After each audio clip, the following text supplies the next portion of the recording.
Tension वाला चेहरा है ना, तुझे बिल्कुल सूट नहीं करता, बहुत बुरी लगती है तू। तेरा वो वाला चेहरा है ऐसा, देखा?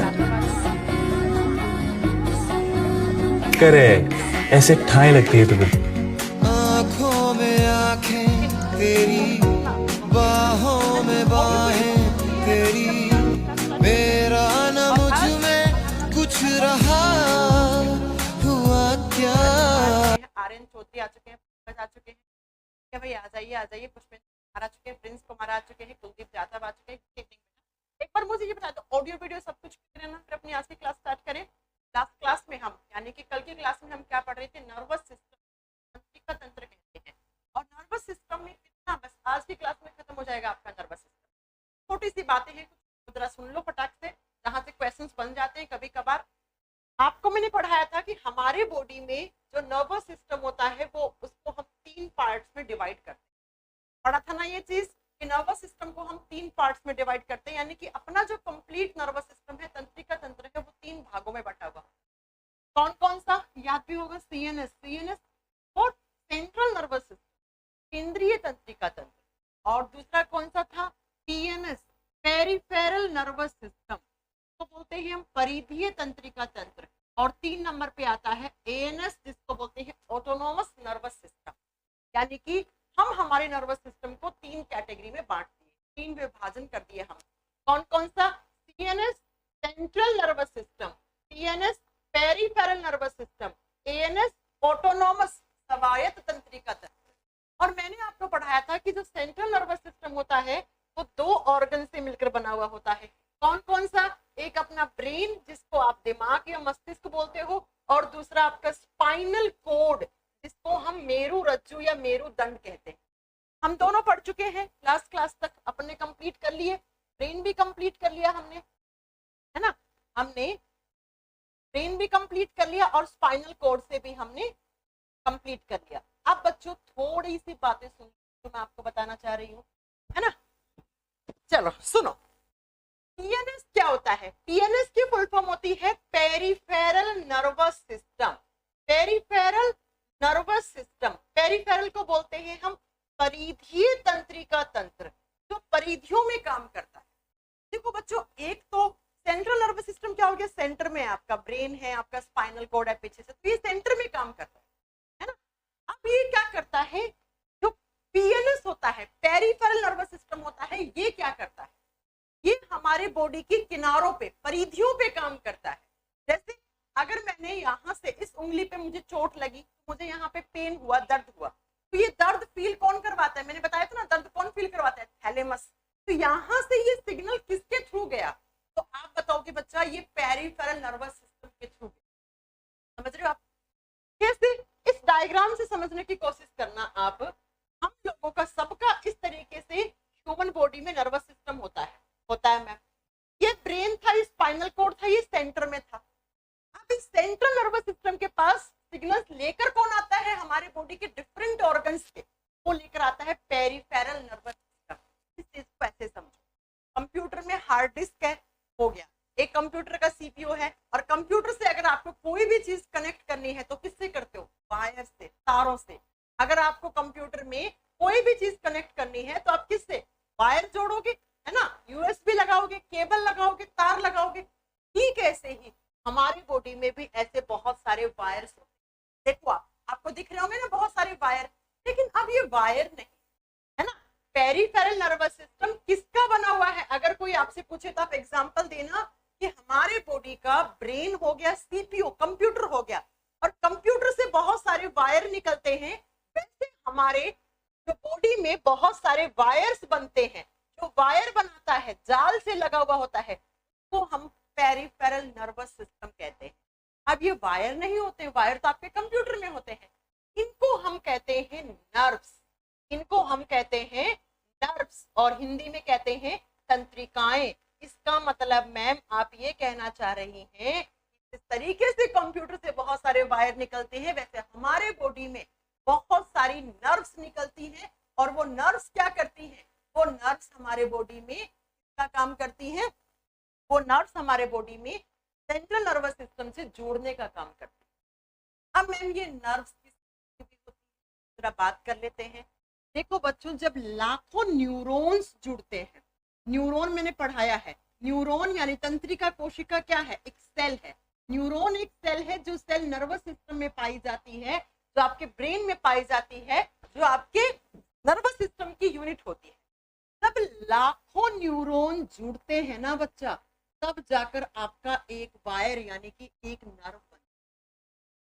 हमारे बॉडी में 100 बिलियन से भी ज्यादा न्यूरॉन होते हैं। आज हम पढ़ेंगे न्यूरॉन की स्ट्रक्चर। जब लाखों न्यूरॉन्स जुड़ते हैं ना, तब एक वायर जैसी स्ट्रक्चर बनती है, जिसको हम नर्व कहते हैं, जिसको हम तंत्रिका कहते हैं। शायद आपने सुना होगा फलाना इंसान के दिमाग की नर्व फट गई है ना, उसकी डेथ होगी, आपने सुना होगा। क्या सुना होगा, हमारे ब्रेन में बहुत सारे तार होते हैं, वो तार यही होते हैं। एक मूवी आई थी, इसकी मूवी रानी मुखर्जी की, में आपने सुना होगा ये सारी चीजें, है ना। तो जब बात करते हैं बच्चा, मैंने कहा जब लाखों न्यूरॉन्स आपस में जुड़ते हैं तो इस तरीके से बहुत सारी नर्व्स बनती है, और ये नर्व्स क्या करती हैं, अलग अलग बॉडी ऑर्गन से ब्रेन के पास सिग्नल लेकर आती है। यानी कि सेंट्रल नर्वस सिस्टम को पूरे बॉडी में कनेक्ट करने का काम कौन करता है, पीएनएस यानी पेरिफेरल नर्व,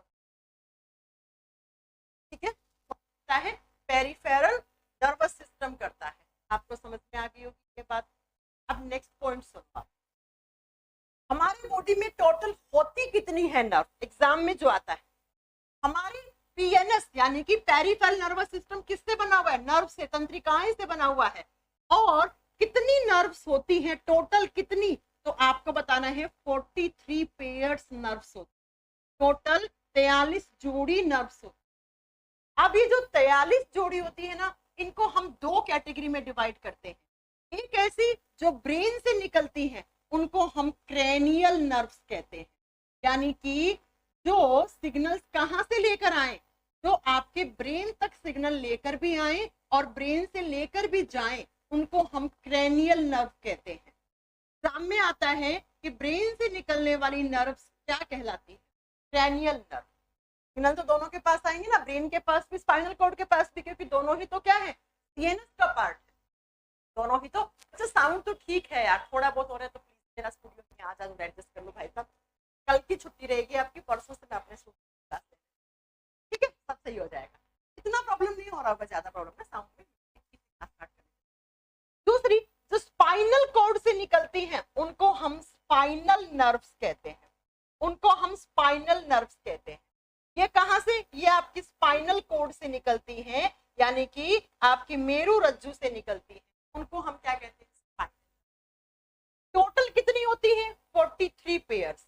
बच्चों एक बार फिर से सुन लो, मैंने कहा सीएनएस में ब्रेन और स्पाइनल कॉर्ड आते हैं, मैं पढ़ा चुकी हूँ। सीएनएस तारों का जाल है, तार बोले तो नर्व्स का जंजाल है।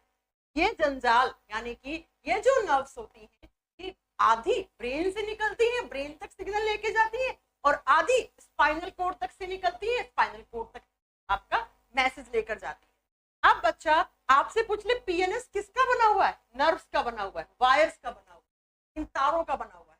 अब एग्जाम में क्वेश्चन आता है कि क्रेनियल नर्व्स कितनी होती हैं और स्पाइनल नर्व्स कितनी होती हैं। लिख दो 12 जोड़ी, 12 पेयर्स कौन सी होती है, क्रेनियल नर्व्स होती हैं। और 12 माइनस कर दिया 43 से, तो कितना बचा, 31 पेयर्स, 31 जोड़ी स्पाइनल नर्व्स। ये दोनों संख्या मोस्ट इंपॉर्टेंट है, एग्जाम में अक्सर आता है। ये 3 क्वेश्चन कवर हो गए हैं आपके यहाँ, ठीक है, ये 3 क्वेश्चन आपके कवर हो गए हैं। तो पीएनएस किसका बना हुआ है, पीएनएस आपके इन्हीं नर्व से बना। जैसे मैं 2 एग्जांपल देती हूँ, आपको ना तुरंत समझ में आ जाए।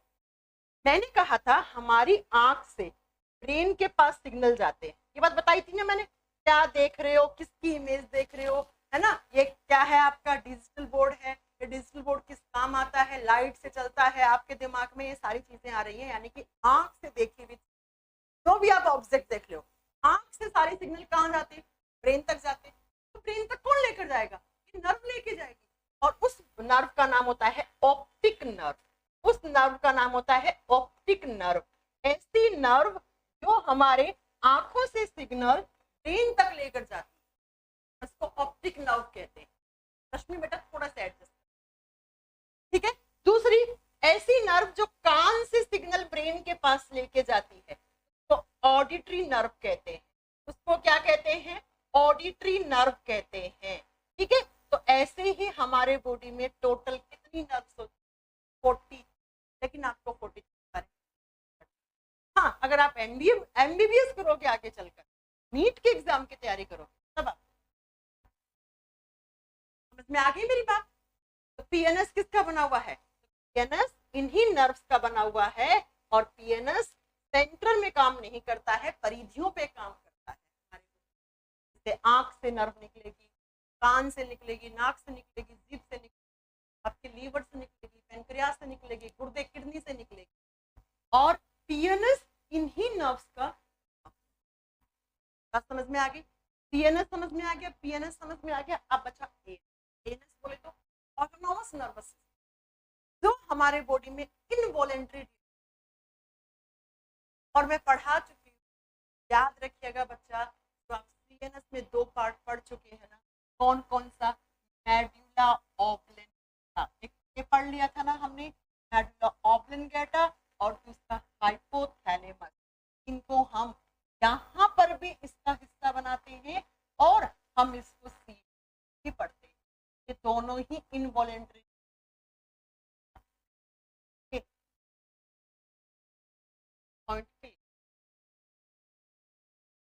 हो गया?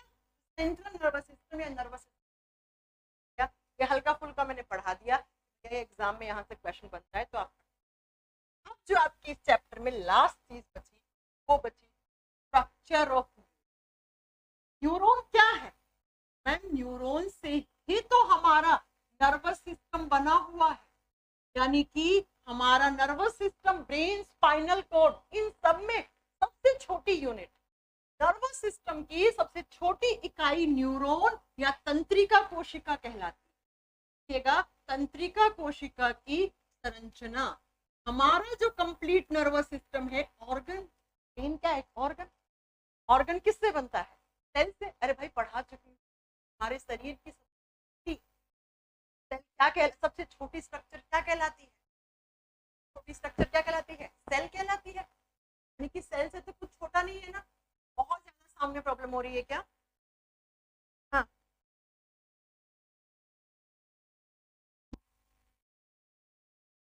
बहुत ज्यादा सामने प्रॉब्लम हो रही है, पढ़ पा रहे? अरे यार ये सारी प्रॉब्लम खराब जल्दी बोलो, नहीं होती पढ़ा तो ये सब 25 चैप्टर फिनिश हो जाएगा। कल मेरा ऑफ रहेगा,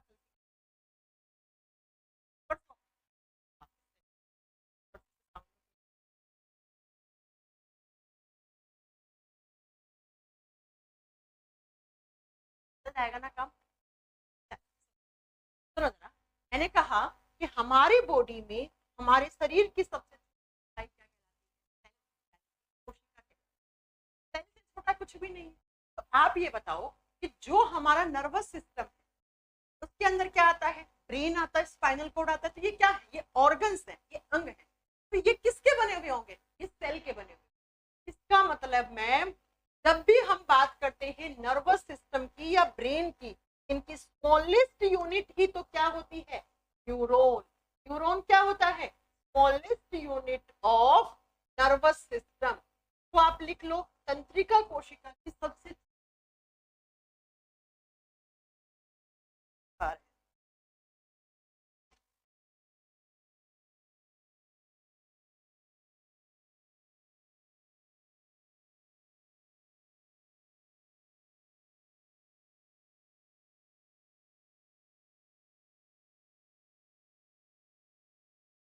यार एक बार उसको भेजना है, साउंड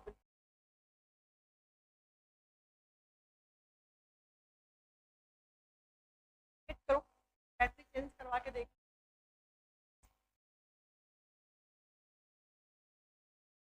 जब जब सोचते हैं कि सिलेबस जल्दी से करवा दे, तब तक मैं जल्दी कुछ पाठ करवाने वाली। तो 2 महीने में 2 डिजिटल कोर्स, अब सोच 2 डिजिटल कोर्स, दोनों बारिश करवाना पड़ेगा। 2 माइक 2 डिजिटल कोर्स दोनों खराब हो, हमारा तो दिमाग ही काम नहीं कर रहा है। तो गुस्सा आ रहा है कि क्या करें। टेक्निकल चीजें हैं,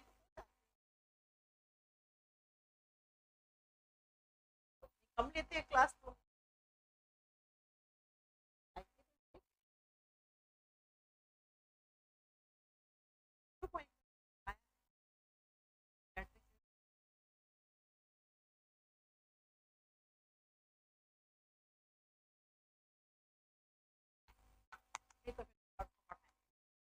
मुझे वॉइस ही नहीं आ रही है, आ ही नहीं, बस बोले जा रही हैं आप।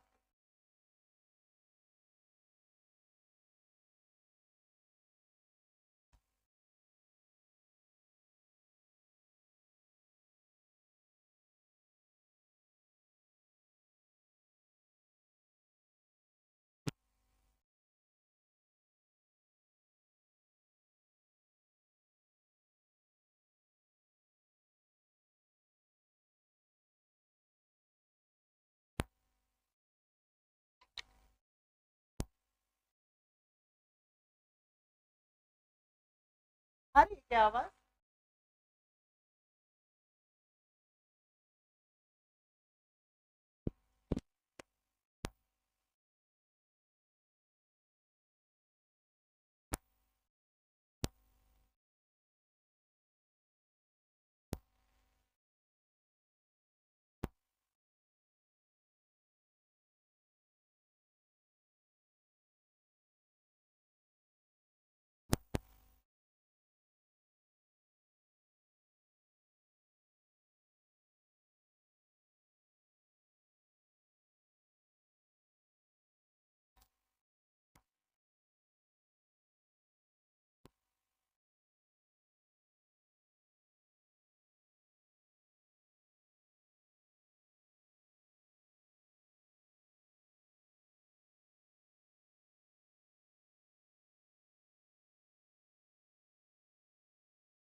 Hello hello hello hello, battery change किया क्या? अभी साउंड आ रही है?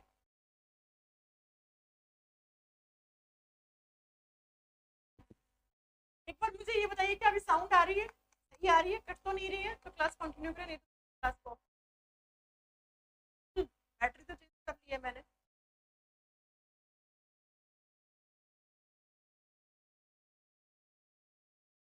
एक बार कमेंट करो जरा, बताओ जरा कि अगर वॉइस सही है तो अपनी क्लास कंटिन्यू करते हैं,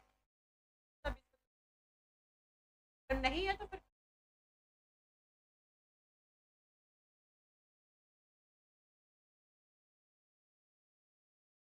आ रही है एकदम सही है, ओके फाइन, करें फिर continue.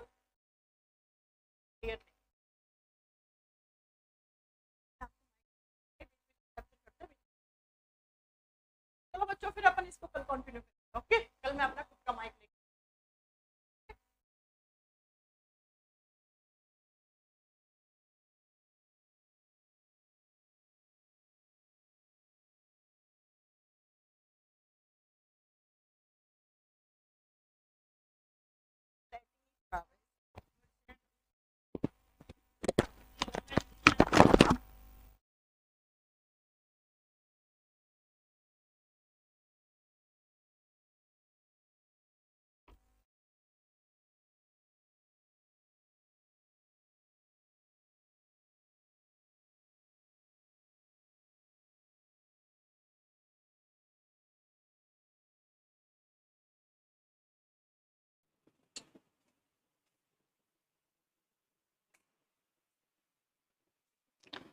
Hello everyone and good evening, welcome to think SSC.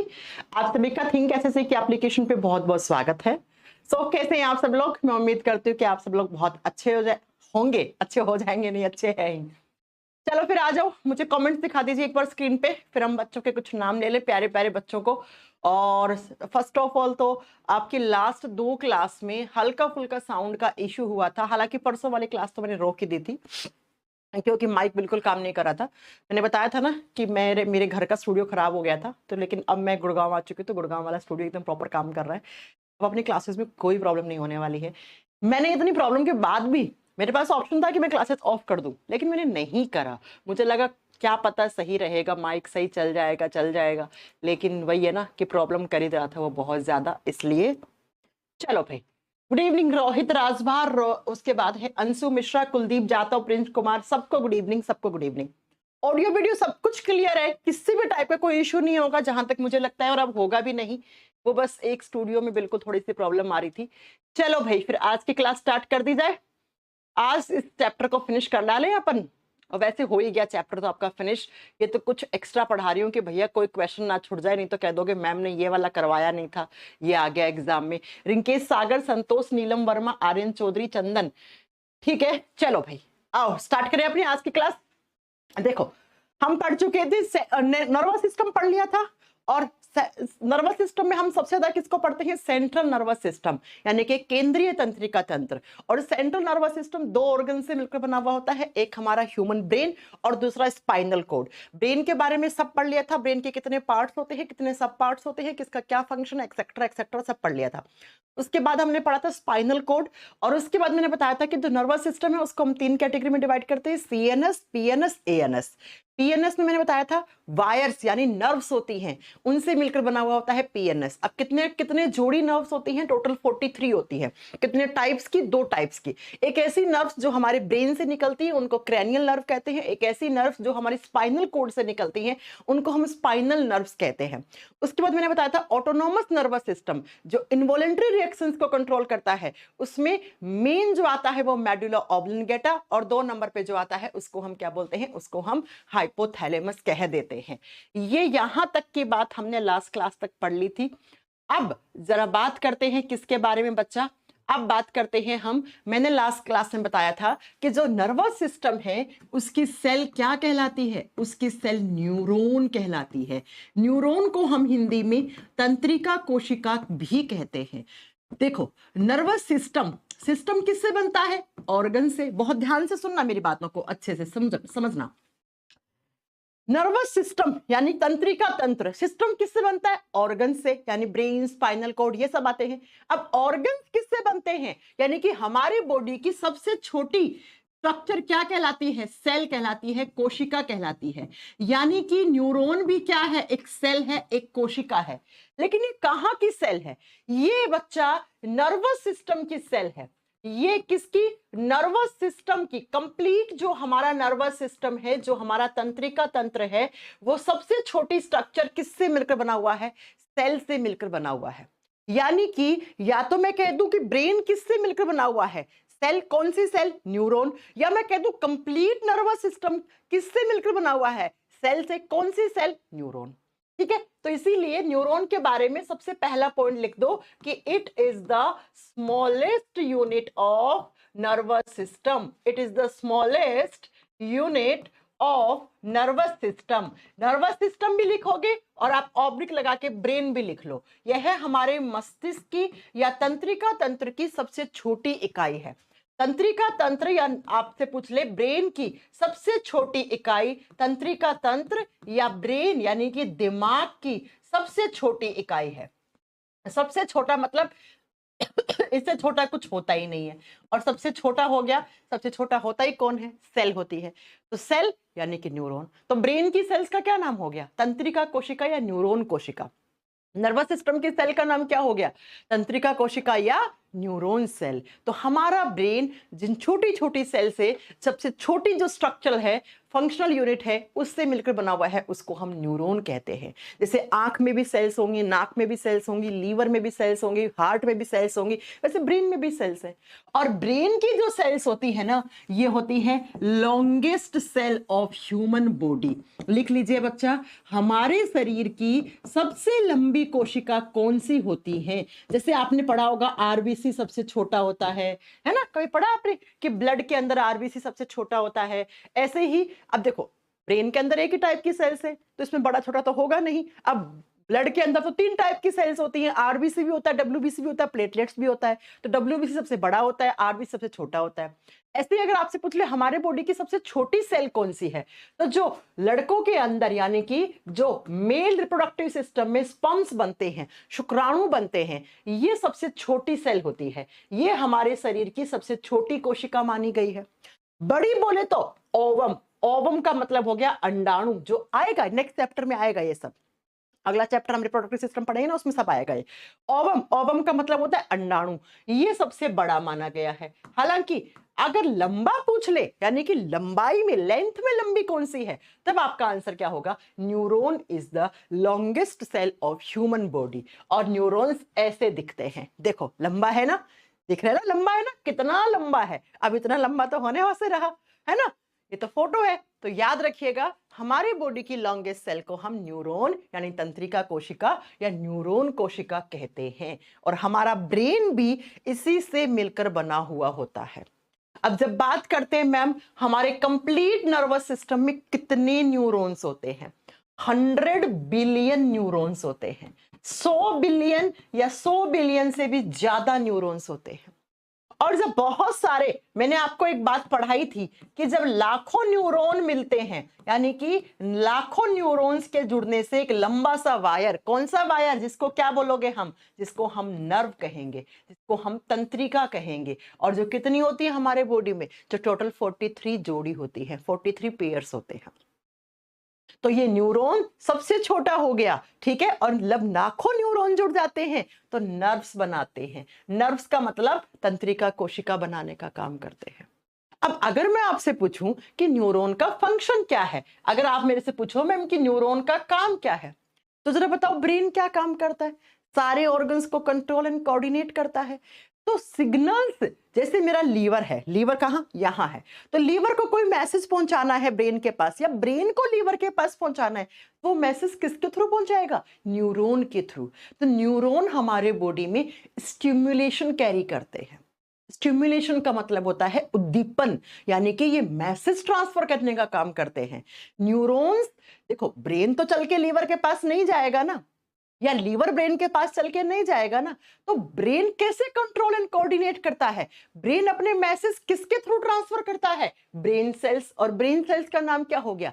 Neurons. तो न्यूरॉन्स हमारे बॉडी में मैसेज ट्रांसफर करने का काम करते हैं, स्टिम्युलेशन कैरी करते हैं। ये कहां पर? ऑर्गन से ब्रेन और ब्रेन से ऑर्गन के बीच में। जैसे मान लो आपने मुझे यहां पे सुई चुभो दी, तो सुई चुभती थी, दर्द होता है, दर्द कौन फील करवाता है? दिमाग का कोई हिस्सा फील करवाता होगा, हमने आपको पढ़ाया भी है। तो यहां से ये दर्द वाले मैसेज ऐसे ब्रेन के पास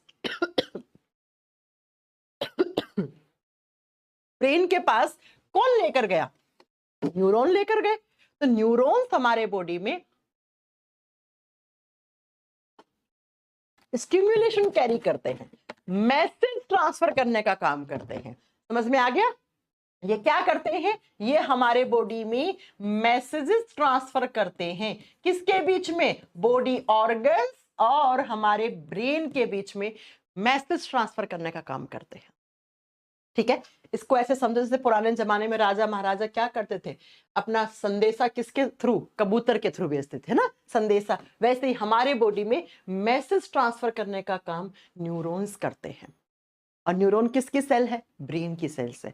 अब बच्चों में न्यूरॉन सेल के बारे में एक स्टार लगा के आपको एक पॉइंट बता रही हूं, बहुत अच्छे से सुन लेना, ठीक है? क्या जो न्यूरॉन सेल्स होते हैं ना, इनमें सेल डिवीजन नहीं होता। इनमें सेल डिवीजन नहीं होता। सेल डिवीजन का मतलब होता है कोशिका विभाजन। कोशिका विभाजन होता क्या है? एक ऐसा प्रोसेस जिसमें एक सेल अपने आप को डिवाइड करती है, डिवाइड करके 2 बना दी, फिर ये आगे डिवाइड होगी, ये आगे डिवाइड होगी, इससे 2, इससे 2, फिर इससे इससे इससे इससे, ऐसे ऐसे बहुत सारी सेल्स बनती रहती हैं। हमारे बॉडी में एक दिन में हजारों लाखों सेल्स मरती हैं और हजारों लाखों सेल्स ही वापस बनती हैं। लेकिन अब बनती किसके थ्रू है? सेल डिवीजन, कोशिका विभाजन की प्रक्रिया के द्वारा बनती है।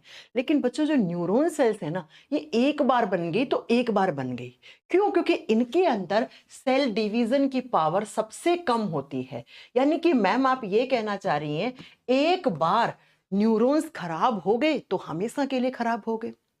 क्यों? क्योंकि न्यूरॉन्स के अंदर मिनिमम रीजनरेशन पावर होती है, यानी कि ये रीजनरेट नहीं हो पाते हैं, इनके अंदर रीजनरेशन पावर नहीं होती है बच्चा। वापस बनने की क्षमता बहुत ही कम होती है, ना के बराबर। हल्का फुल्का कोई पॉइंट में 0.205% रीजनरेट हो गया तो हो गया।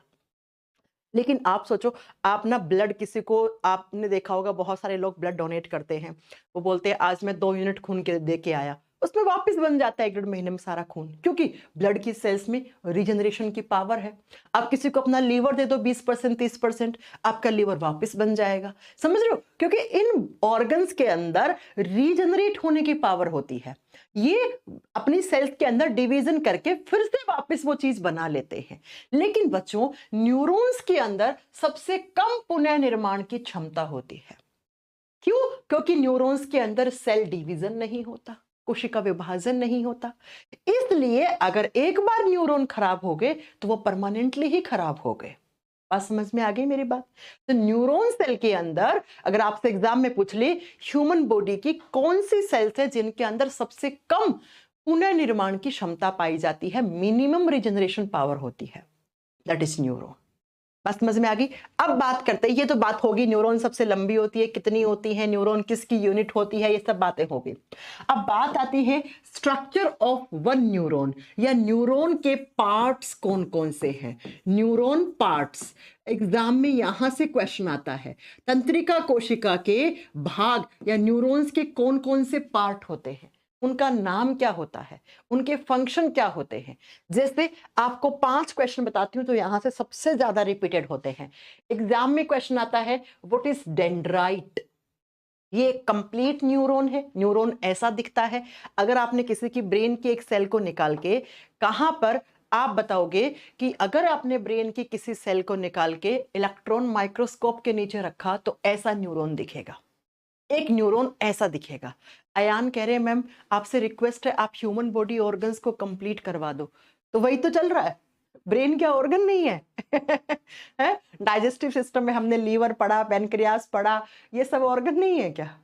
अरे उल्लू, अपन ऑर्गन से तो पढ़ रहे हैं। अगला चैप्टर हम रिप्रोडक्टिव सिस्टम पढ़ाएंगे तो वहां पर भी तो ऑर्गन्स ही पढ़ाएंगे। ये ऑर्गन्स ही चल रहे हैं, ऑर्गन्स के जुड़ने से ही सिस्टम बनते हैं। सिस्टम का मतलब भी क्या होता है? To study about human body organs. ठीक है, चलो तो अब क्या क्या क्वेश्चन, एक क्वेश्चन डेंड्राइट से बनता है, एक स्वोन सेल से बनता है क्वेश्चन, एक माइलिन शीट से बनता है, एक एक्सोन टर्मिनल से, और एक यहां पर जो न्यूरॉन के सबसे अच्छा क्वेश्चन मिलता है वो बनता है साइनेप्स गैप के बारे में। साइनेप्स गैप अगर आपने कभी प्रीवियस ईयर निकाले हैं या लगाए हैं, देखे हैं, तो ये क्वेश्चन आपने बहुत बार रिपीटेड क्वेश्चन देखा होगा। What is synapse gap, synapse क्षेत्र क्या होता है, तो ये सब हम पढ़ लेंगे। तो न्यूरॉन की स्ट्रक्चर कुछ ऐसी होती है, कुछ दिखने में ऐसा होता है न्यूरॉन। अब इसके जो जितने सारे नाम है ना, ये सारे नाम हमें पढ़ने हैं, ये सारे नाम हमें पढ़ने हैं। तो लिखिए जरा, न्यूरॉन के पार्ट्स यानी तंत्रिका कोशिका के भाग। अब न्यूरॉन जो कंप्लीट न्यूरॉन होता है ना, ये 2 पार्ट्स में बंटा हुआ होता है। बहुत ध्यान से आप देखना, न्यूरॉन एक सेल है और आपने पढ़ा है सेल में माइटोकॉन्ड्रिया होता है, सेल में न्यूक्लियस होता है, नहीं पढ़ा है तो आप पढ़ोगे आगे चल के, है ना। तो न्यूरॉन भी तो एक सेल है ना। तो न्यूरॉन को हम 2 पार्ट्स में डिवाइड कर देते हैं। एक न्यूरॉन का हेड वाला पार्ट यानी कि ऊपरी भाग, सिर वाला भाग, और एक न्यूरॉन में इस तरीके से पूंछ लगी हुई होती है। ये न्यूरॉन का हो गया ऊपर वाला हेड वाला पार्ट, और एक ऐसे पूंछ सी लटकी हुई होती है तो उसको हम टेल वाला पार्ट बोलते हैं, उसको हम पूंछ भाग कहते हैं कि ये पूंछ है। और न्यूरॉन का जो हेड वाला पार्ट होता है ना, उसे सेल बॉडी कहा जाता है, यानी कि ये कोशिका कहलाती है। ये जो न्यूरॉन का हेड वाला पार्ट है ना, ये वाला देखो बच्चा, ये वाला, ये न्यूरॉन सेल है। ये सेल वाला, ये सेल की तरह काम करेगा। जैसे आपके बॉडी में बाकी सेल काम करती है, वैसे ये सेल की तरह काम करता है। फिर ये जो पूंछ सी लटकी हुई है ना, ये जिसको हम एक सिलेंड्रिकल ट्यूब कहते हैं, ट्यूब जैसी, इसको एक्सोन कहा जाता है। तो इसको हेड या सेल वाला, यानी ये हेड वाला पार्ट हो गया या टेल वाला, तो हेड वाले को आप सेल बॉडी, देखो इसको सेल बॉडी कहा है ना, तो इसको हमने कोशिका शरीर कह दिया कि ये न्यूक्लियस, ये आपके न्यूरॉन का कोशिका वाला हिस्सा है, सेल बॉडी है। और ये जो टेल वाला भाग है ना, इसको एक्सोन कहा जाता है, इसको एक्सोन, और हिंदी में एक्सोन लिखा जाता है, एक्सोन ऐसे। तो दो क्वेश्चन तो आपके यही से बन गए, क्या कि न्यूरॉन के हेड वाले पार्ट को क्या कहते हैं और टेल वाले पार्ट को क्या कहते हैं। थोड़ा सा और चलो आगे।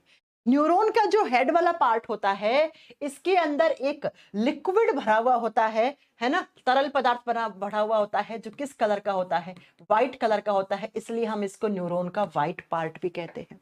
ये न्यूरॉन का सफेद भाग है। और जो टेल वाला होता है, उसके अंदर ग्रे मैटर भरा हुआ होता है, इसको ग्रे वाला भाग कहते हैं। तब क्वेश्चन तो एग्जाम में कैसे ही बन सकते हैं कि न्यूरॉन के कितने पार्ट्स होते हैं, हेड वाले पार्ट को क्या बोलते हैं, व्हाइट पार्ट किसको बोलते हैं, ग्रे पार्ट किसको बोलते हैं, ऐसे ऐसे करके आपके क्वेश्चन बन गए हैं।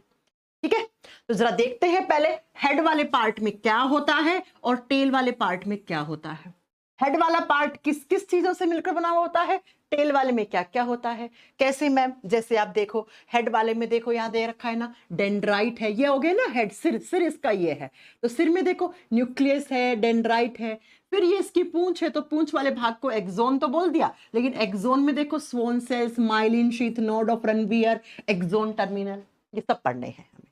तो एक नंबर पे डाल के लिखो, पार्ट्स ऑफ न्यूरॉन में तंत्रिका कोशिका का हिस्सा, हेड वाले में जो पार्ट होता है उसको आप क्या बोलते हो, उसको सेल बॉडी, या इसी का एक नाम और भी होता है, इसको साइटोन भाग भी कहा जाता है, साइटोन।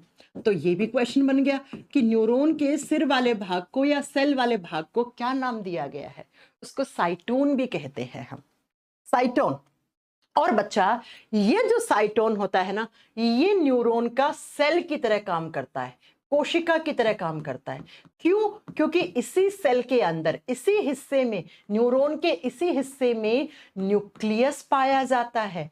लिख दो, न्यूक्लियस इज प्रेजेंट, इसी हिस्से में न्यूक्लियस पाया जाता है। आपसे एग्जाम में पूछ ले, क्या न्यूरॉन के अंदर केंद्रक पाया जाता है, आपको बताना है यस, इस तरीके से न्यूक्लियस पाया जाता है। अब आपने पढ़ा होगा सेल के अंदर माइटोकॉन्ड्रिया होता है, गोल्गी बॉडी होता है, एंडोप्लाज्मिक रेटिकुलम होता है, सेल मेम्ब्रेन होती है। तो न्यूरॉन का ये वाला जो पार्ट है ना, सेल वाला, इसमें क्या क्या पाया जाता है वो जरा लिख लो। इस हिस्से को साइटोन कहते हैं, साइटोन, व्हाइट पार्ट, हेड पार्ट, कोई भी नाम से आप जान सकते हो। इसके अंदर क्या क्या होता है, इसमें केंद्रक होता है, इसमें न्यूक्लियर मेम्ब्रेन होती है, यानी कि जो न्यूक्लियस है उसके चारों तरफ मेम्ब्रेन लगी हुई होती है, और जिसको बोलते हैं केंद्रक झिल्ली। तो आपसे एग्जाम में पूछ ले, क्या न्यूक्लियस, जो किसका न्यूक्लियस, न्यूरॉन के न्यूक्लियस होता है, आप कहोगे यस। फिर न्यूक्लियस के चारों तरफ एक मेम्ब्रेन होती है क्या, आप कहोगे यस, बिल्कुल होती है। इसी हिस्से में होता है माइटोकॉन्ड्रिया, ये सारे पाए जाते हैं, लिख लेना ये सब कुछ। Mitochondria is also present, neuron के सेल वाले पार्ट में, साइटोन वाले पार्ट में माइटोकॉन्ड्रिया भी पाया जाता है। नेक्स्ट लिख लो, यहाँ पे गोल्गी बॉडीज भी होते हैं, यहाँ पे गोल्गी बॉडीज, ये सब आपको ना सेल वाले चैप्टर में पढ़ने को मिलेंगे, इनके काम क्या होते हैं। Golgi bodies is present, Hindi में लिखना, गोल्जी काय भी पाए जाते हैं, इसी हिस्से में गोल्जी काय भी पाए जाते हैं। नेक्स्ट लिख लो, एंडोप्लाज्मिक रेटिक्यूलम, शॉर्ट में लिख दो ER, आगे सब समझ में आएगा। जब हम रिप्रोडक्टरी सिस्टम के बाद सेल वाला चैप्टर पढ़ेंगे ना, सब समझ में आएगा। लिख दो, ER is also present, endoplasmic reticulum भी पाया जाता है। हिंदी में भी एक बार ऐसे ही लिख के छोड़ दो, ER भी पाया जाता है। ये सब यहाँ का हिस्सा नहीं है, ये आपके सेल वाले चैप्टर में, साइटोलॉजी वाले चैप्टर में सब कुछ पढ़ने को मिलेगा आपको। फिलहाल जो जानने की बात है, मैं एक बार फिर से रिपीट कर दे रही हूँ, न्यूरॉन के कौन कौन से पार्ट होते हैं। तो न्यूरॉन का जो सेल वाला पार्ट होता है, कोशिका वाला हिस्सा होता है, जिसको हम सिर वाला भाग भी कहते हैं, या साइटोन, से साइटोन, से सिर याद कर लो। वो ही न्यूरॉन में कोशिका की तरह काम करता है, सेल की तरह। क्यों? क्योंकि इसी हिस्से में न्यूक्लियस होता है, केंद्रक होता है। इसी हिस्से में न्यूक्लियस के चारों तरफ देखो इस तरीके से न्यूक्लियस होगा, और उस न्यूक्लियस के चारों तरफ एक मेम्ब्रेन लगी हुई होगी, तो इसमें न्यूक्लियर मेम्ब्रेन भी पाई जाती है। इसी में माइटोकॉन्ड्रिया, इसी में गोल्गी बॉडीज, इसी में एंडोप्लाज्मिक रेटिकुलम भी पाया जाता है। बात समझ में आ गई? ये सारी चीजें न्यूरॉन में पाई जाती हैं बच्चा। अब जो नेक्स्ट यहां पर अगली बात जाननी है वो ये जाननी है क्या, कि न्यूरॉन के इसी सेल वाले पार्ट में इस तरीके से चांद जैसी स्ट्रक्चर देखो ऐसा बना हुआ होता है, ऐसा। इस हिस्से को क्या कहते हैं? इस हिस्से को, ये जो बनाए ना आपने चांद जैसे, इसका नाम होता है डेंड्रोन। इसका नाम होता है डेंड्रोन। तो लिख दीजिए हेड वाले पार्ट में ही डेंड्रोन भी पाए जाते हैं, डेंड्रोन। नेक्स्ट लिखो, सेल बॉडी के बाद 2 नंबर वाला पार्ट लिखना कि न्यूरॉन का दूसरा पार्ट डेंड्रोन कहलाता है। डेंड्रोन, सेम नाम हिंदी में है डेंड्रोन। डेंड्रोन, अब ये डेंड्रोन क्या करता है बच्चा? ये जो डेंड्रोन है ना, ये आगे चलकर ऐसे लंबी लंबी ब्रांचेस में बंटे हुए होते हैं, ऐसे ऐसे देखो, ऐसे लंबी लंबी शाखाओं में विभाजित हो जाते हैं ये डेंड्रोन। इन डेंड्रोन से इस तरीके से लंबी लंबी ब्रांचेस निकली हुई होती है, और फिर ये जो ब्रांच से निकल गई ना, जैसे एक पेड़ की शाखाएं होती है वैसे न्यूरॉन की शाखा निकल गई, ब्रांच निकल गई। इन ब्रांचेस को बोलते हैं डेंड्राइट, इनको बोलते हैं डेंड्राइट्स। तो अगर आपसे पूछ लिया कि न्यूरॉन के अंदर जो ब्रांचेस निकलती हैं किस हिस्से से निकलती हैं? डेंड्रोन। ये हिस्सा डेंड्रोन है, ये डेंड्रोन है। फिर डेंड्रोन से आगे चलकर ऐसे लंबे लंबे ब्रांचेस निकली हैं, शाखाएं निकली हैं। इन ब्रांचेस को हम क्या बोलते हैं? इन शाखाओं को हम क्या बोलते हैं? तो इन्हें लिखो, इनको हम कहते हैं डेंड्राइट्स। डेंड्राइट्स। तो पहला क्वेश्चन यही आ गया, डेंड्राइट्स किसका हिस्सा होता है, या डेंड्राइट किस सेल में पाया जाता है, किस ऑर्गन के सेल में पाया जाता है? ये क्वेश्चन आते हैं एग्जाम में डायरेक्टली, ये एग्जाम में क्वेश्चन आते हैं डायरेक्टली। तो डेंड्रोन इस स्ट्रक्चर को बोला, अब इस फोटो में देख लो आप, ये डेंड्रोन वाला हिस्सा है, ऐसे चांद जैसे बने हैं। फिर ये जो ब्रांचेस निकली हैं इनको हमने डेंड्राइट कह दिया। देखो ये रहा डेंड्राइट, ये ब्रांचेस, ये ब्रांचेस। तो dendrite is the part of which cell? Neuron cell, brain cell, nervous system cell. ठीक है, अब इन डेंड्राइट का काम क्या होता है? अब सबसे पहले ये बताओ, न्यूरॉन का क्या काम है? मैसेज ट्रांसफर करना। यहां से मैसेज लिया, यहां छोड़ दिया। तो न्यूरॉन का सबसे टिप वाला भाग, आगे वाला भाग, ये ब्रांचेस ही तो है सबसे पहले। तो इनका काम होता है मैसेज को कलेक्ट करना। ऐसे कोई भी इंफॉर्मेशन आई है कहीं से, वो सबसे पहले इसी हिस्से में आएगी। ये ब्रांचेस हैं, मान लो ये 5 उंगलियां मेरी ब्रांचेस हैं, ये डेंड्राइट है। तो जब भी कोई इंफॉर्मेशन यहां से आती है तो सबसे पहले उस इंफॉर्मेशन को कैच करते हैं, उस मैसेज को कैच करते हैं। अब वो मैसेज इंफॉर्मेशन कैसा है तो वो तो डिपेंड करेगा किस ऑर्गन से आया है।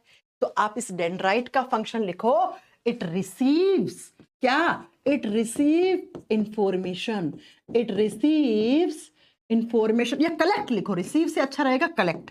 It collects information, it collects information. ये सूचनाओं को सबसे पहले ग्रहण करते हैं। हिंदी में लिखना, ये सूचनाओं को, या मैसेज भी लिख सकते हो आप, इंफॉर्मेशन की जगह आप मैसेज भी लिख सकते हो। सबसे पहले जो मैसेज आता है या जो सूचना आती है, जो उद्दीपन आते हैं, उनको वो किस हिस्से में आते हैं न्यूरॉन के? वो न्यूरॉन के सबसे पहले इसी ब्रांचेस में आते हैं, डेंड्राइट में आते हैं। तो डेंड्राइट ने सबसे पहले क्या रिसीव कर लिया? इंफॉर्मेशन, मैसेज कैच कर लिया सबसे पहले। तो एग्जाम का दूसरा क्वेश्चन क्या बना? साथ साथ में क्वेश्चन करते जाना। दूसरा क्वेश्चन क्या बना कि न्यूरॉन के किस हिस्से में सबसे पहले मैसेज आते हैं, या स्टिम्युलेशन आती है, या इंफॉर्मेशन आती है? तो किस में आती है? डेंड्राइट में। ऐसे इन डेंड्राइट का काम है, कोई भी मैसेज आया उसको खींच लिया, फिर खींच के कहां पे ट्रांसफर? आगे फिर इस ट्यूब में ट्रांसफर हो जाएगा। और इस ट्यूब को हम क्या बोलते हैं? एक्सोन। एक्सोन देखो एक्सोन, ये जो सिलेंड्रिकल ट्यूब है ना इस तरीके से, इसको एक्सोन कहते हैं। तो यहां से मैसेज आते हैं इस तरीके से और ये मैसेज जाते हैं फिर आगे हिस्से में। आगे कहां पर? आप कहोगे बच्चा एक्सोन में जाते हैं। लेकिन उससे पहले मैं आपको एक पॉइंट और क्लियर कर दूं कि ये जो न्यूरॉन का सेल बॉडी वाला पार्ट होता है ना, इसमें छोटे छोटे ऐसे ग्रेन्यूल्स होते हैं, छोटे छोटे कण होते हैं। ग्रेन्यूल का मतलब होता है कण, पार्टिकल्स, ऐसे बहुत सारे ग्रेन्यूल पड़े हुए होते हैं। और ये जो ग्रेन्यूल्स है ना, इनका नाम होता है नीजल्स ग्रेन्यूल। तो पहला पार्ट सेल, दूसरा डेंड्रॉन डेंड्राइट, तीसरा पार्ट लिखो न्यूरॉन का। ये न्यूरॉन के सारे हिस्से चल रहे हैं। पहला पार्ट सेल था जिसको साइटोन बोला, उसके बारे में पॉइंट लिख लिया। दूसरा पार्ट डेंड्रॉन, डेंड्रोट से जो ब्रांचेस निकलती हैं, शाखाएं निकलती हैं, उनको डेंड्राइट कह दिया। अब तीसरा हिस्सा लिखो कि तीसरा हिस्से को कहते हैं अपन, तीसरे का नाम लिखेंगे नीजल्स ग्रेन्यूल। बच्चा अक्सर एग्जाम में क्वेश्चन आते हैं ये कि नीजल्स ग्रेन्यूल कहाँ पे प्रेजेंट होते हैं। ग्रेन्यूल का मतलब होता है कण, हिंदी में लिखो नीजल के कण, नीजल के कण। बच्चा क्या होता है, हमारे न्यूरॉन के सेल बॉडी वाले पार्ट में ऐसे छोटे छोटे ग्रेन्यूल्स होते हैं, ऐसे छोटे छोटे कण होते हैं। इन्हीं कणों को आप नीजल्स ग्रेन्यूल कहते हैं। इनका काम क्या है, मेन यही क्वेश्चन है। इनका फंक्शन लिखो, FN का मतलब फंक्शन। इनका काम होता है protein making and protein synthesis. ये न्यूरॉन के अंदर प्रोटीन बनाने का और उसके संश्लेषण का काम करते हैं। आपके न्यूरॉन को जिस भी प्रोटीन की रिक्वायरमेंट है, प्रोटीन से एनर्जी मिलती है ना, न्यूरॉन काम कर रहा है, काम करने के लिए क्या चाहिए, ऊर्जा। तो भाई ऊर्जा प्रोटीन से भी मिलती है। तो प्रोटीन बनाने का काम जो छोटे छोटे कण करते हैं उनको हम नीजल्स ग्रेन्यूल कहते हैं। ये साइंटिस्ट का नाम था नीजल्स, जिन्होंने इसकी डिस्कवरी की थी तो उन्होंने अपने नाम पे ही नाम रख दिया नीजल्स ग्रेन्यूल। तो लिख दो, ये जो छोटे छोटे नीजल के कण होते हैं इनका काम होता है प्रोटीन बनाना और उसका संश्लेषण करना। बनाना और संश्लेषण करना यानी उस प्रोटीन को सही जगह पहुंचाकर उसको काम में लेना, संश्लेषण करना। एग्जाम का क्वेश्चन आएगा, न्यूरॉन के उस हिस्से का नाम बताओ जो protein making and protein synthesis का काम करता है। आप क्या लिखोगे, नीजल्स ग्रेन्यूल। और फिर उसी प्रोटीन से क्या मिलती है, उस प्रोटीन से एनर्जी भी मिलती है। एक काम प्रोटीन का काम एनर्जी देना भी होता है, हम आपको पढ़ा चुके हैं। जी हाँ, बिल्कुल प्रोटीन से एनर्जी मिलती है। तो जरा बताओ, अगर न्यूरॉन के पास ये कण है और प्रोटीन बन गया तो उस प्रोटीन से क्या मिल जाएगी, न्यूरॉन को एनर्जी भी मिल जाएगी और उसी एनर्जी से आपका न्यूरॉन काम करेगा। बिना काम करने के लिए क्या चाहिए होती है, एनर्जी चाहिए होती है। तो ये एनर्जी कहाँ से आएगी, ये एनर्जी इन प्रोटीन जो बना है उससे आ जाएगी। 3 पार्ट हो गए। पहला पार्ट सेल वाला पार्ट जिसको सेल बॉडी या साइटोन या सिर वाला भाग कहा था, उसमें माइटोकॉन्ड्रिया, राइबोसोम, एंडोप्लाज्मिक रेटिकुलम सब कुछ होता है और उसी में छोटे छोटे पार्टिकल्स होते हैं, कण होते हैं, जिनको हम नीजल्स ग्रैन्यूल बोलते हैं। बाकी सब सेल्स में होते हैं राइबोसोम्स। राइबोसोम प्रोटीन बनाने का काम करते हैं। लेकिन न्यूरॉन सेल के अंदर जैसे राइबोसोम होता है बाकी सेल्स में, बाकी कोशिकाओं में राइबोसोम प्रोटीन बनाता है, यहाँ पे ये कण बनाते हैं, नीजल्स ग्रैन्यूल बनाते हैं। और तीसरा पार्ट आपने पढ़ लिया डेंड्रोन डेंड्राइट। सबसे पहले इंफॉर्मेशन को ऐसे कलेक्ट कर लेते हैं। अब इंफॉर्मेशन आती है आगे सिलेंड्रिकल ट्यूब में, यानी कि चौथा पार्ट जो है आपके न्यूरॉन का, उसको बोलते हैं एक्सोन पार्ट। एक्सोन या एक्सोन, हिंदी में एक्सोन लिखा हुआ आएगा। ये क्या है, ये एक सिलेंड्रिकल ट्यूब है। ये क्या है, एक सिलेंड्रिकल ट्यूब है, लिख लीजिए। ये एक सिलेंड्रिकल ट्यूब है, नली है। ये एक बेलनाकार नली होती है, जो सबसे लंबा पार्ट होता है न्यूरॉन का। बेलनाकार नली होती है, ट्यूब होती है। और लिख दो, it is the longest part of neuron. ये लॉन्गेस्ट पार्ट होता है, इसी की वजह से न्यूरॉन की लंबाई होती है। नहीं तो सोचो इतना ही रह जाता न्यूरॉन, इतना ही। अगर ये पार्ट नहीं होता तो इतना ही रह जाता। अब ये पार्ट क्यों है, मैंने कहा ना यहाँ पे आपको दर्द हुआ, यहाँ का मैसेज यहाँ पहुंचाना है। इतना लंबा न्यूरॉन, फिर दूसरा, फिर तीसरा, 100 बिलियन न्यूरॉन होते हैं, बताया ना मैंने। तो ऐसे करते करते करोड़ों न्यूरॉन्स यहाँ से मैसेज को एक चेन बना के यहाँ पे ले आते हैं मैसेज को, फिर यहाँ से वापस ब्रेन से मैसेज जाता है। समझ में आ गई मेरी बात? तो इस सिलेंड्रिकल ट्यूब को, इस नली को हम एक्सोन कहते हैं। और एक्सोन के पास मैसेज कहां से आया है? डेंड्राइट पकड़ के लाई ऐसे मैसेज को, ऐसे स्टिम्युलेशन लेकर आई। अभी एक्सोन क्या करेगा? इस मैसेज को फॉरवर्ड कर देगा ऐसे। इसका काम ये इस मैसेज को आगे भेजना। तो लिखिए, इट फॉरवर्डेड मैसेज, या इसका जो काम है वो काम ही क्या है? इसका काम होता है बच्चा मैसेज को आगे भेजना। It transfer message forward. इसका फंक्शन लिख दो ये एक बात, नहीं तो भूल जाओगे। इट ट्रांसफर मैसेज फॉरवर्ड, इसने आगे भेज दिया मैसेज। इट ट्रांसफर मैसेज या इंफॉर्मेशन लिख लेना, मैसेज फॉरवर्ड। फॉरवर्ड यह उद्दीपनों को आगे की तरफ भेज देता है। आगे की तरफ मैसेज भेज दिया। यहां से मैसेज आया, सबसे पहले कलेक्ट हुआ, फिर ये मैसेज आया इस ट्यूब में, अब इस नली ने आगे भेज दिया। फिर यहाँ पे दूसरा न्यूरॉन होगा, फिर तीसरा, फिर चौथा, पांचवा, ऐसे करते करते लाखों करोड़ों न्यूरॉन से होती हुई इंफॉर्मेशन हमारे ब्रेन तक पहुंच जाएगी। ये इंफॉर्मेशन कहाँ पहुंच जाएगी? हमारे ब्रेन तक, हमारे मस्तिष्क तक पहुंच जाएगी। ठीक है, तो इस तरीके से ऐसे मैसेज आता है, ऐसे आपके ब्रेन तक पहुंच गया, आपके स्पाइनल कोड तक पहुंच गया। अब आप सोच रहे होंगे मैम इसमें तो बहुत टाइम लगता है। अरे उल्लू, आपको यहाँ पे दर्द होता है, यहाँ पे मैंने ऐसे सुई चुभोई, तुरंत मैंने कहा ना कुछ नैनो सेकंड में ही आपको सुई के चुभोते ही दर्द फील हो जाता है। तो इतना ही टाइम हमारे बॉडी में मैसेज ट्रांसफर होने में लगता है। ये नहीं है कि 1 घंटा लग रहा होगा इस प्रोसेस में, सरकारी काम नहीं है ये, समझ रहे हो? तो एक्सोन का काम था इस मैसेज को आगे की तरफ ट्रांसफर करना। अब बच्चों, एक्सोन के चारों तरफ एक कवरिंग रहती है।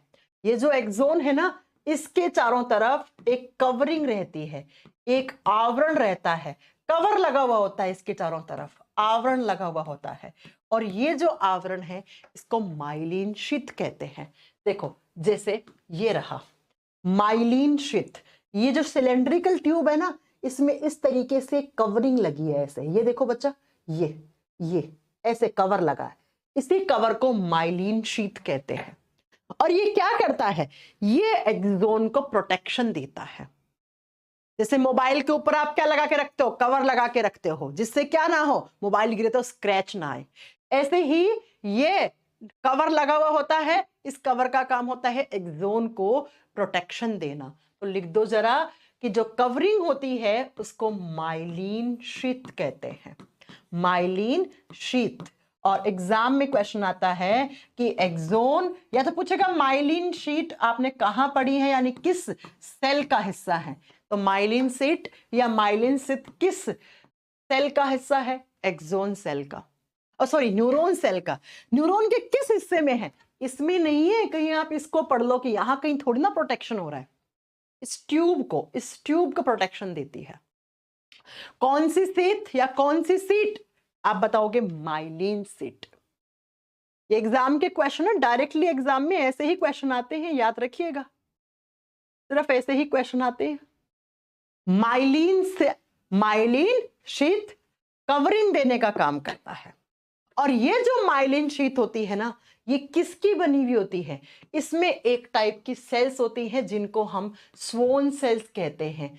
स्वोन साइंटिस्ट के नाम से दिया हुआ है, तो ये भी लिख लो कि माइलिन शीथ के अंदर ये किसकी बनी हुई होती है? ये स्वोन सेल्स की बनी हुई होती है, स्वोन सेल्स की बनी हुई होती है। हिंदी में लिख दो स्वोन अगेन एक साइंटिस्ट का नाम है जिन्होंने डिस्कवरी की इस सेल की। ये किसकी? ये स्वोन कोशिकाओं की बनी हुई होती है। तो एग्जाम में क्वेश्चन आ जाए, स्वोन सेल्स कहां पे पढ़ी हैं आपने? ये सारे नाम आप किसमें पढ़ रहे हो? देखो, axon, dendron, dendrite, cell body, cyton, myelin sheath, Schwann cells, ये सब आप न्यूरॉन में पढ़ रहे हो, तो आंसर न्यूरॉन ही होगा। इंद्र भानु आनंद किस बात का थैंक्स बोल रहे हैं बच्चा? तो स्वोन सेल से बने हुआ जो कवरिंग होता है, जो आवरण होता है, किसके चारों तरफ?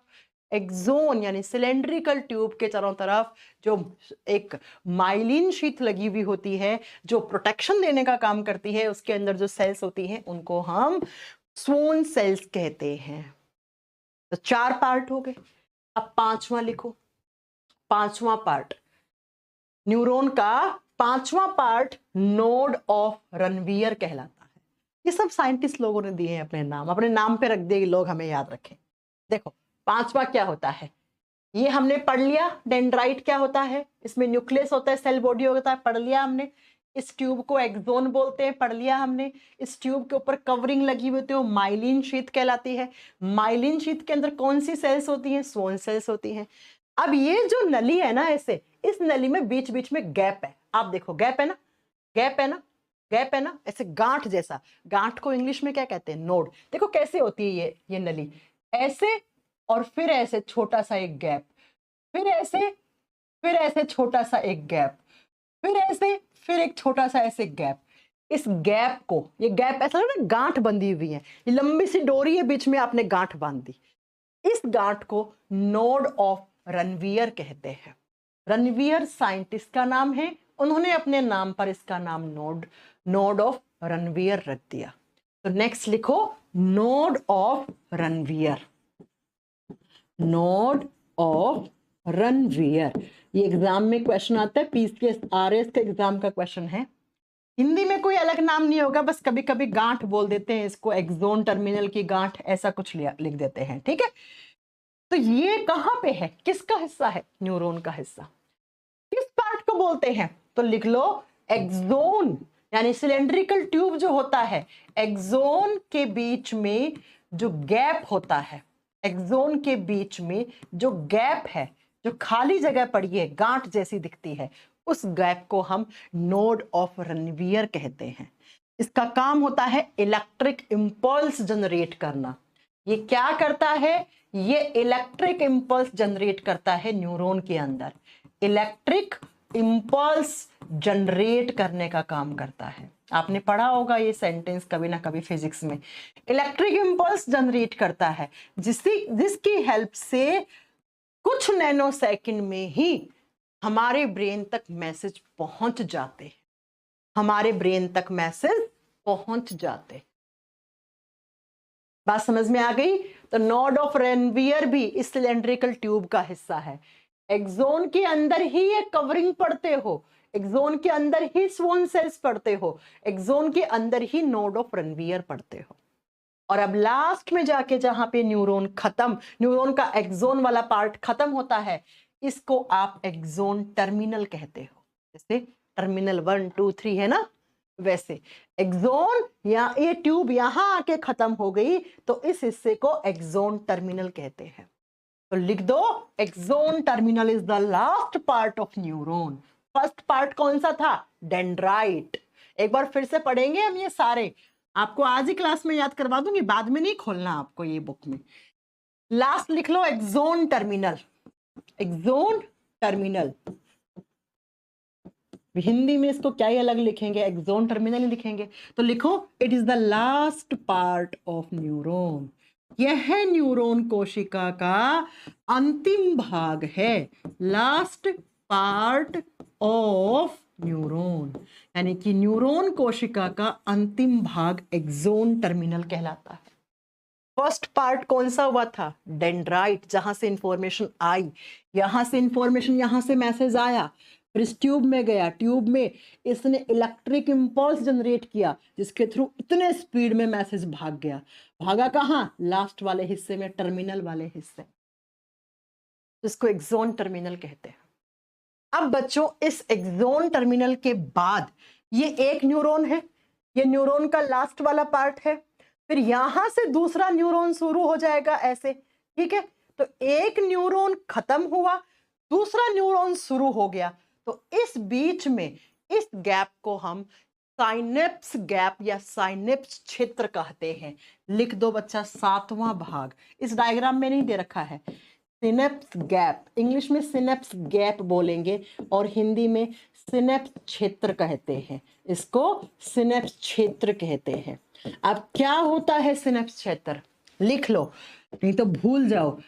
एक न्यूरॉन का लास्ट पार्ट, एक न्यूरॉन का अंतिम भाग लास्ट पार्ट, और दूसरे न्यूरॉन का स्टार्टिंग वाला पार्ट, जो दूसरा न्यूरॉन जहां से आके जुड़ेगा, जो दूसरा न्यूरॉन है उसका स्टार्टिंग वाला पार्ट, स्टार्टिंग का मतलब डेंड्रोन वाला पार्ट, उसके बीच में एक गैप रहता है। लास्ट पार्ट, पहले न्यूरॉन का लास्ट पार्ट और दूसरे न्यूरॉन का स्टार्टिंग वाला पार्ट, उसके बीच में एक गैप रहता है। उस गैप को ही आप साइनेप्स गैप कहते हो।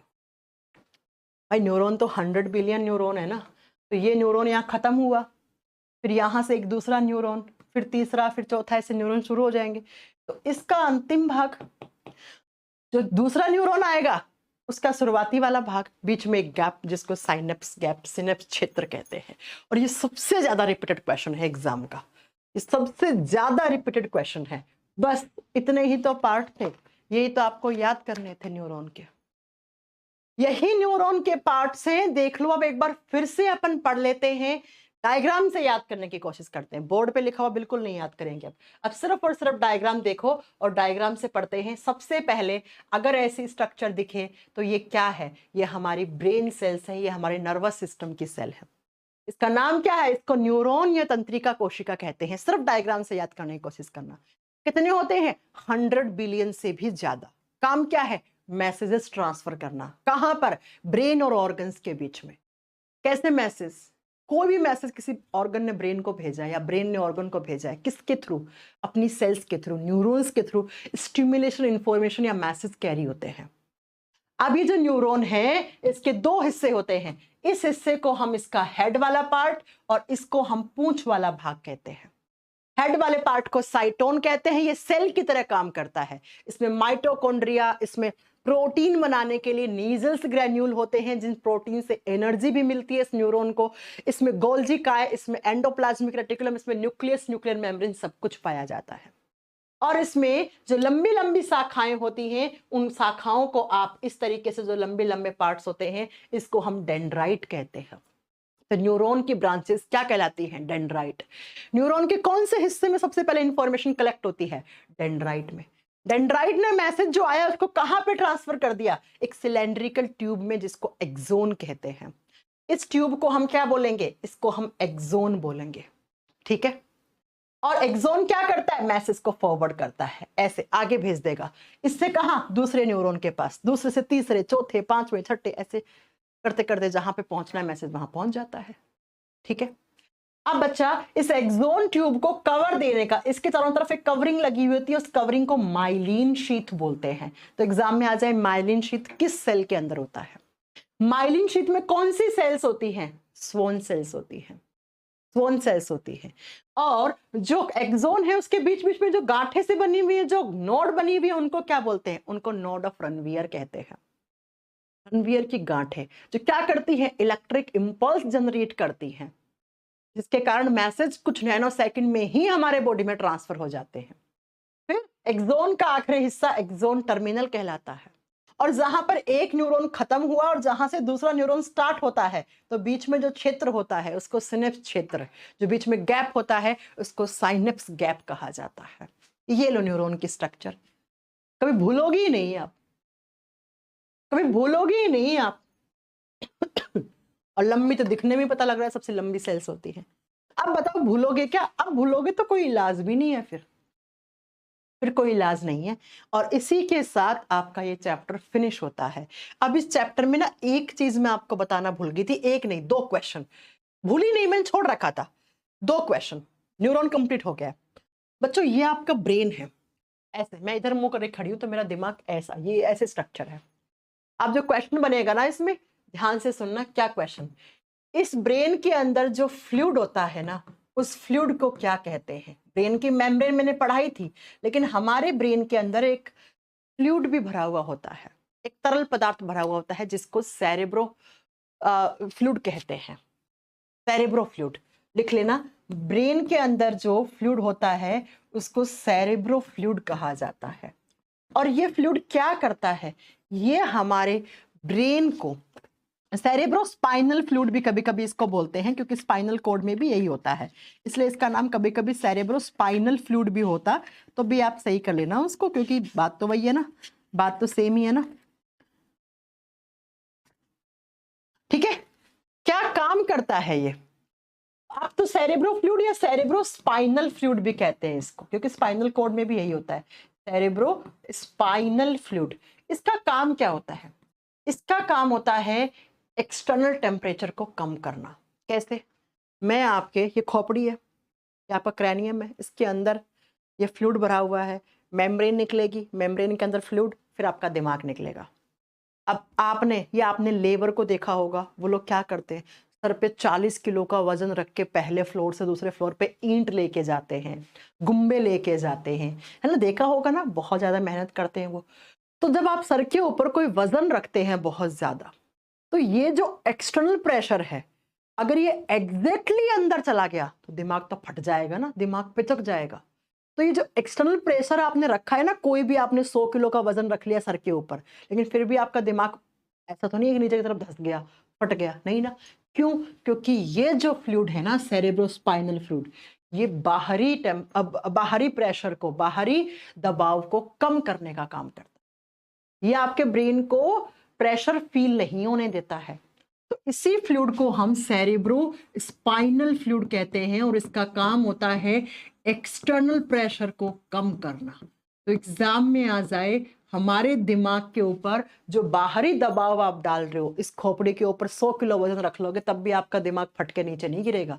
अगर ये फ्लूइड नहीं होता तो आप दिमाग के ऊपर इस जगह आप 2 किलो वजन भी नहीं रख सकते।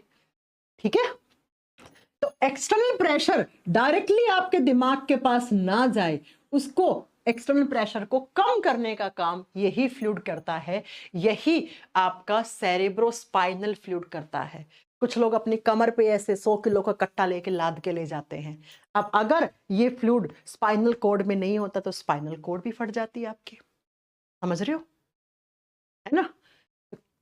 इसीलिए अगर आपसे पूछ ले हमारे ब्रेन में कौन सा फ्लूइड होता है, सेरेब्रोस्पाइनल तरल पदार्थ, क्या काम करता है? एक्सटर्नल प्रेशर को कम करने का काम करता है, बाह्य दबाव को कम करता है, ताकि आपके स्पाइनल कॉर्ड और आपका ब्रेन सेफ रहे, उस पर बाहरी एक्सटर्नल प्रेशर का कोई भी प्रभाव ना पड़े। पहला क्वेश्चन। दूसरा क्वेश्चन आता है कि ये ब्रेन का हेड वाला पार्ट हो गया, ये ब्रेन की पूंछ है। अगेन देख लो, ये दिमाग की पूंछ है, लग रही है ना कि ये दिमाग का सिर वाला भाग, ये दिमाग की पूंछ। दिमाग की पूंछ दिमाग के कौन कौन से हिस्से से बनी हुई होती है? आप खुद देख लो बच्चा, ये 2/3 वाला भाग क्या था? सेरेब्रम। ये ब्रेन का सेरेब्रम है, सब कुछ पढ़ा दिया है, ठीक है। ये सेरेब्रम है जो 2/3 में फूल जैसी स्ट्रक्चर। फिर बच्चा, फिर आपका आता है ये थैलेमस, थैलेमस हाइपोथैलेमस। ये थैलेमस वाला हिस्सा है ब्लू कलर का, इसके नीचे की तरफ ये ग्रीन कलर का हाइपोथैलेमस दिखा रखा है। चलो हम बनाते हैं, आप नहीं तो कंफ्यूज हो जाओ, छोड़ो, रुको, देखो कैसे। इस तरीके से अखरोट की शेप में, जैसे अखरोट होते हैं ना, अखरोट को देखना आप, कुछ ऐसा सा आपका ब्रेन का ये आगे वाला हिस्सा होता है, ठीक है। कैसे? ये आगे वाला हिस्सा, ये पूरा का पूरा ऐसे 2/3 हिस्सा सेरेब्रम है। इट इज द लार्जेस्ट सब पार्ट, ये सबसे बड़ा है, हम पढ़ा चुके हैं। फिर होता है थैलेमस वाला हिस्सा, ये वाला थैलेमस, और इसके नीचे छोटा सा लटका हुआ हाइपोथैलेमस, हाइपोथैलेमस। और ये तीनों मिलकर क्या बना रहे हैं? फोरब्रेन बना रहे हैं, अग्र वाला हिस्सा बना रहे हैं, यही तो हमने पढ़ा था। ये तीनों मिलकर ही तो फोरब्रेन कहलाते हैं। ये तीनों मिलकर क्या कहलाते हैं बच्चा? फोरब्रेन, अग्र मस्तिष्क कहलाते हैं। उसके बाद अब फोरब्रेन कंप्लीट हो गया, अब आएगा मिड ब्रेन। तो यहां पर इस तरीके से ये आपका बीच वाला दिमाग है, मिड ब्रेन। इसको बना लो ऐसे, ये मिड ब्रेन है। ये आपका मध्य मस्तिष्क, तीनों में सबसे छोटा होता है, ये मिड ब्रेन हो गया आपका। इधर की तरफ नाम लिखो,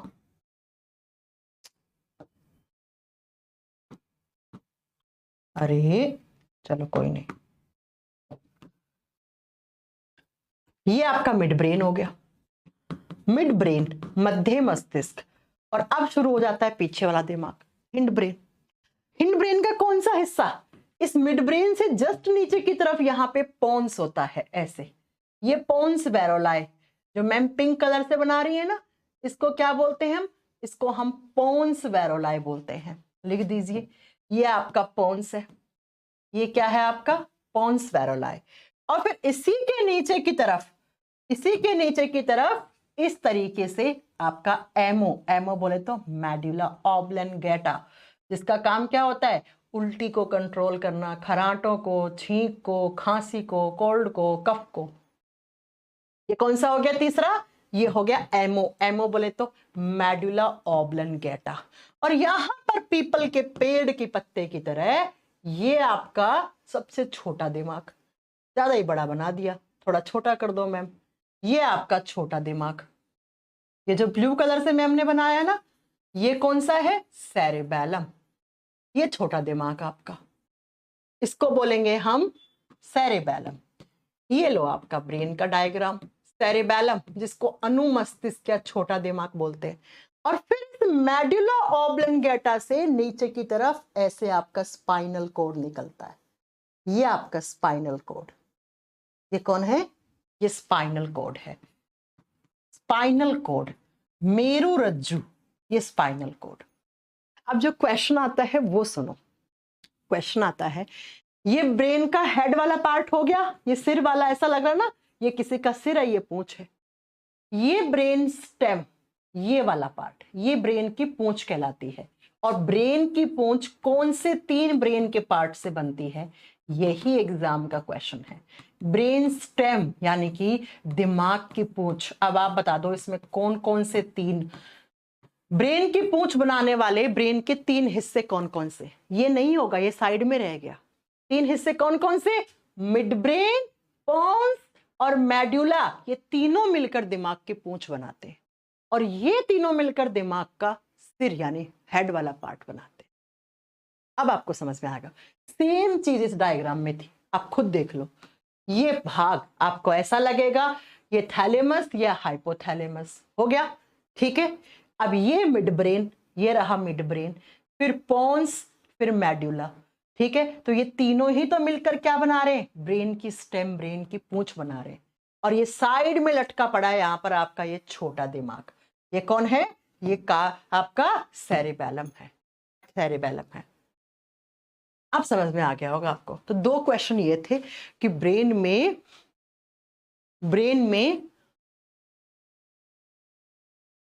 बीच में होता है बेटा मोनिका, ना लेफ्ट ना राइट।